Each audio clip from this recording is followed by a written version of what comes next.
bien salut les amis, bienvenue dans ce nouvel épisode. Comme promis, on va pouvoir faire la première visite ensemble. Bon, il ne s'agit pas d'une visite de printemps, ce qu'on appelle visite de printemps. Rapidement, à quoi ça consiste? Ça consiste à faire une visite rapide pour pas trop déranger les abeilles, et ça consiste surtout à voir l'état des abeilles, si elles se portent bien, et notamment, j'en parlais avant par rapport à l'hygiène, de voir s'il n'y a pas de maladie, de détecter ou quoi que ce soit. Par ailleurs aussi, j'ai eu des questions entre temps. Une dont je souhaite partager avec vous, c'est pourquoi je fais ça. Je le fais uniquement par plaisir, pour partager.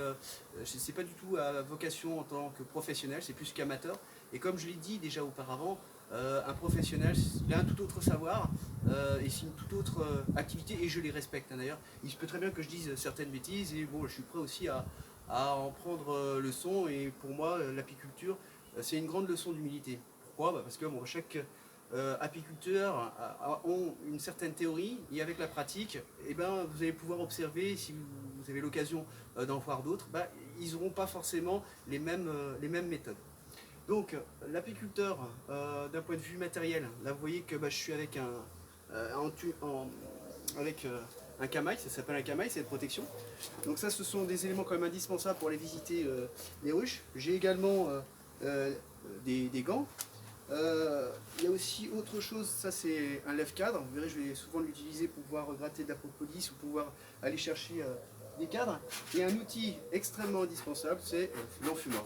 Alors en deux mots, à quoi sert l'enfumoir? Ça sert justement à faire ce que je suis en train de faire ici.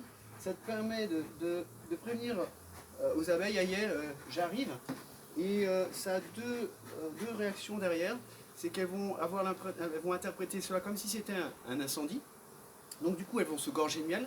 Donc elles auront moins tendance à piquer parce qu'elles seront un peu remplies, si je puis le dire ainsi. Puis autre chose qui est très important, c'est que comme elles communiquent par intermédiaire de phéromones, ça a une tendance à justement couper ce type de communication, et de ne pas pouvoir envoyer des signaux entre elles, si jamais il y a un souci ou quoi que ce soit.